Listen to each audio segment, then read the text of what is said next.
Good morning, and a warm welcome to your show, Sunny Mornings, Venice Beach. I'm your host, Melissa, and it's Thursday, July 30th. You'll be interested to know, 70 years ago, today, in 1956, "In God We Trust" was adopted as the official motto of the United States, marking a formal affirmation of a phrase already on some coins and paper currency. This designation reinforced a sense of national identity and provided a unifying, faith-referencing emblem that shaped civic symbolism and public attitudes for decades to come. So now you know. And now, it's time for the Surf Report. Thursday at Venice Beach. This morning it's looking clean with waves at 4 to 5 feet. Conditions will drop to 3 to 5 feet by 9 a.m. and stay in that range through the afternoon. Winds are sideshore at 2 to 3 miles per hour now, shifting onshore around 11 a.m. at 5 miles per hour. Best time to ride is at 7 a.m. with a 1 foot incoming low tide when the south-southwest swell is 3 feet at 16 seconds and the sideshore wind is 2 miles per hour.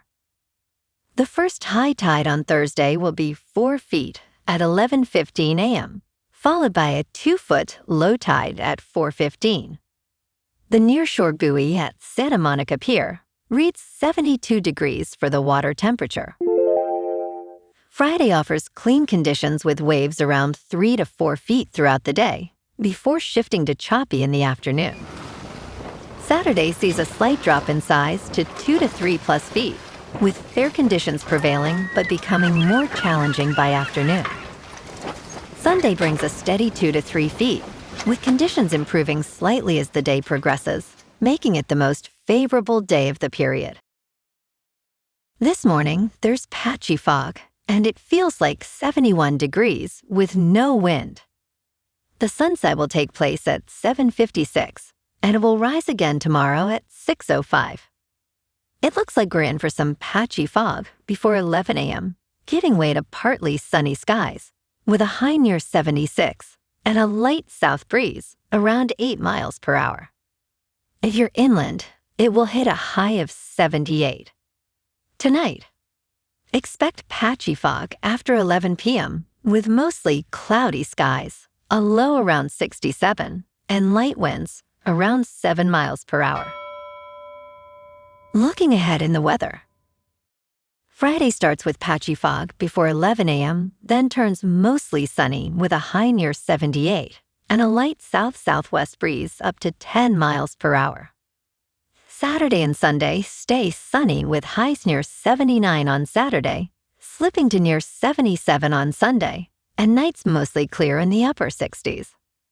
Monday remains sunny with a high near 75 and a partly cloudy night around 67. Bonjour, food enthusiasts. This podcast is brought to you by Versailles Cafe and Pastries in Encinitas.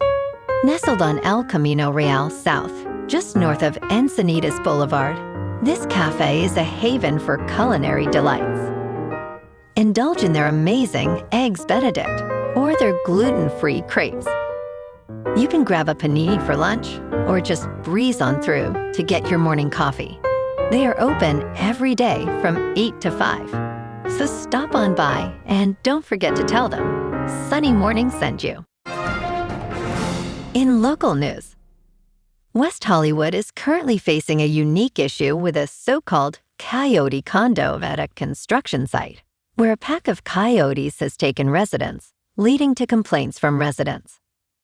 The property owner has been instructed to take immediate action to address the situation, as the site, intended for a 22-unit condominium, has been vacant since construction stopped in 2024. City officials are now requiring the owner to hire a wildlife control operator specializing in humane management to assess the pack's presence and recommend next steps. Residents are advised to avoid feeding the coyotes and to keep pets leashed and indoors, as coyotes can endanger small animals and young children.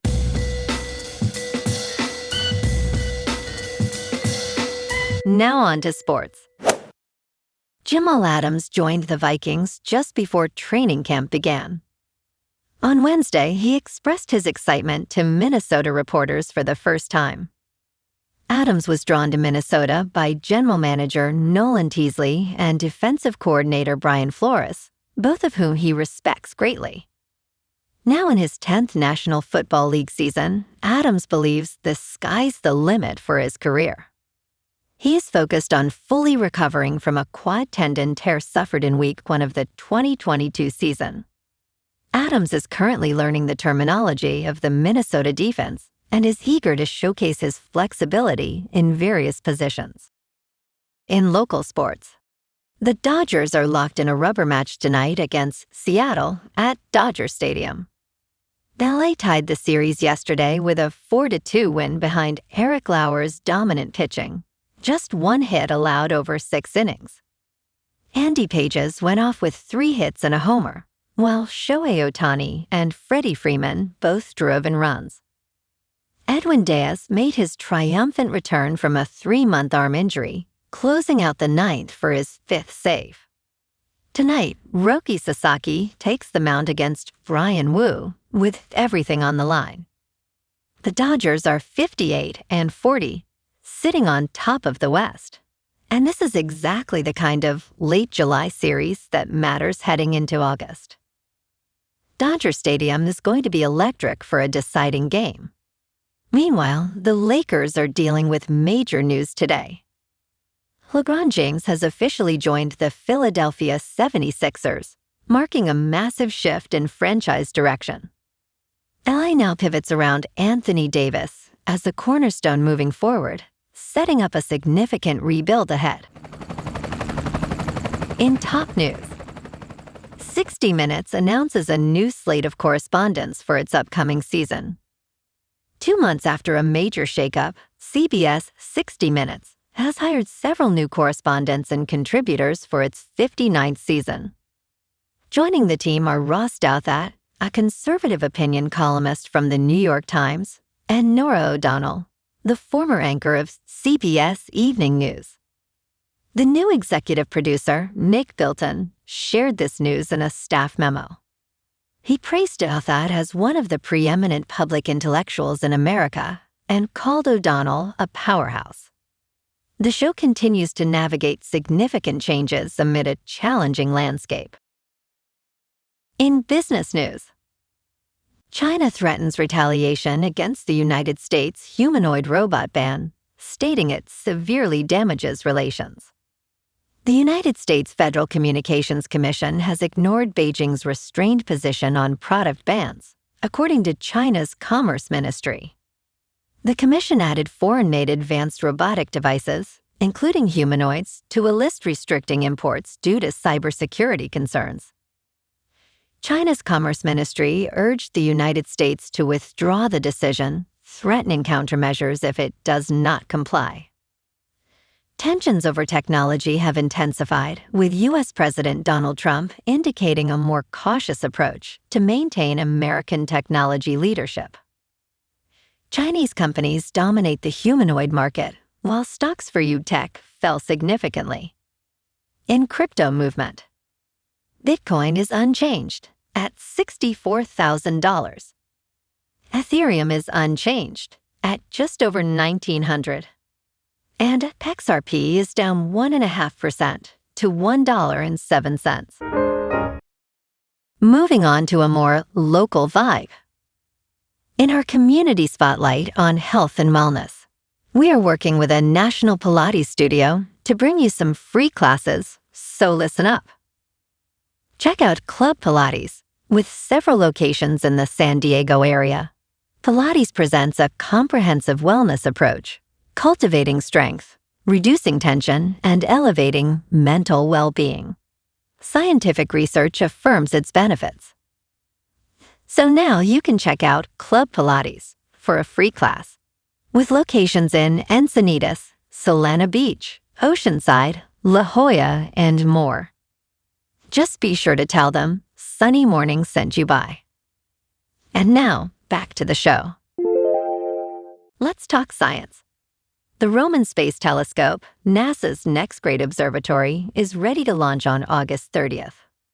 This observatory will complete a month's worth of Milky Way observations in a fraction of the time it would take the Hubble Space Telescope. Scheduled to launch on a SpaceX rocket at 7:26 in the morning Eastern Daylight Time, the $4 billion telescope is 9 months ahead of schedule. Once launched, it will produce over 500 terabytes of data each year, revolutionizing our understanding of the universe. Named after Nancy Grace Roman, this telescope aims to inspire future generations of scientists. And in entertainment news, Apple TV's latest hit, Cape Fear, is both an adaptation and a remake. The original source material comes from John D. MacDonald's 1956 novel, The Executioners, but the miniseries is also inspired by Martin Scorsese's 1991 movie adaptation, also titled Cape Fear. The series premiered on June 5th, 2026, and co-stars Javier Bardem and Amy Adams. Currently, it is the second most watched series on Apple TV worldwide, trailing behind Silo. Despite mixed reviews, with a 75% average from critics and 52% from the audience, Cape Fear is gaining traction. Well, alrighty folks, it's time for the quote of the day. And today, and that's a wrap for this morning. You can check out our Instagram, YouTube, and TikTok for some captivating aerial videos with local news and the surf reports. Have an amazing day, my good friends. We'll see you tomorrow with another episode of Sunny Mornings Venice Beach.